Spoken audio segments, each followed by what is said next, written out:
Adunay good news nga dalit ang actor and host nga bisita nato this morning. Busa, let's hear it from Andre Taras. Mayong buntag, Andre, and welcome back dito sa GMA Regional TV Live. Hi, buntag. Thank you so much for having me here. Hello, everyone. How have you been, Andre, and your family? I'm doing very well, thank you. Ito lang po, staying indoors kahit papano, pero not going to be indoors soon dahil ito na nga po, magsisimula na po kasi ang ating Game of the Gens. Malapit na po yan. Very excited. And we're very excited for this new show na aabangan talaga namin. But before that, ngayong taon na ito, 2021, what are you most excited about, Andre? A lot of things like very excited about Game of the Gens. That's one. Yung isa naman, very excited dahil it's 2021. Like sinasabi ng ibang tao, fresh start. So kahit pa paano, hopefully, we can learn from whatever happens sa 2020 na yan. So ma-apply natin dito sa 2021. Ano ba yung mga lessons na yan, Andre? What was the biggest lesson that you learned from last year that'll make your 2021 even better? The thing that I've learned is that I took a lot of things for granted. Kumbaga, spending time with family, friends, working extra for to better my craft, even when it comes to basketball or acting. Eh ngayon, di ko na magagawa yan kasi everything will be through online. Pero kahit pa paano, very thankful because if there's a will, there's a way.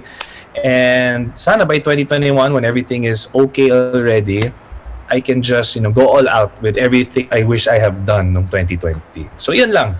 Isa na ba dyan itong pagsali mo sa professional basketball? I'm sure your dad would be very happy nung nalaman niya ito, Andre. Yes, this has been my dream ever since I started picking up the basketball. And ito na po, I do believe it's the right time. Tapos, I do think it is going to be great and very exciting because I'm chasing my dreams at the same time.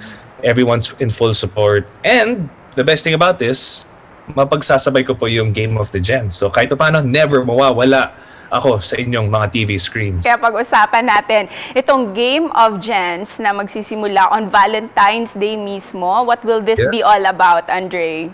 Game of the Gens, isang comedy game show. Kasama ko po dyan si Seth Cadayona. And ito, meron po tayo dito kantahan, sayawan, fashion.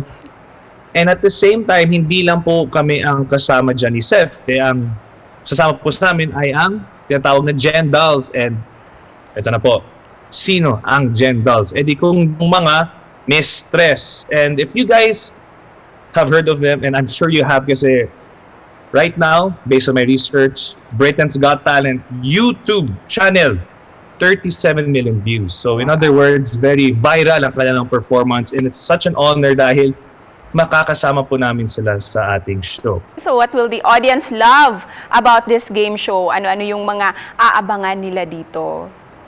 Well, I can share with you will be, sige, parang hindi ko lang ma-spoil kasi yung mapagalitan, 2021, fair start nga, diba? So I can share with you, there will be two teams.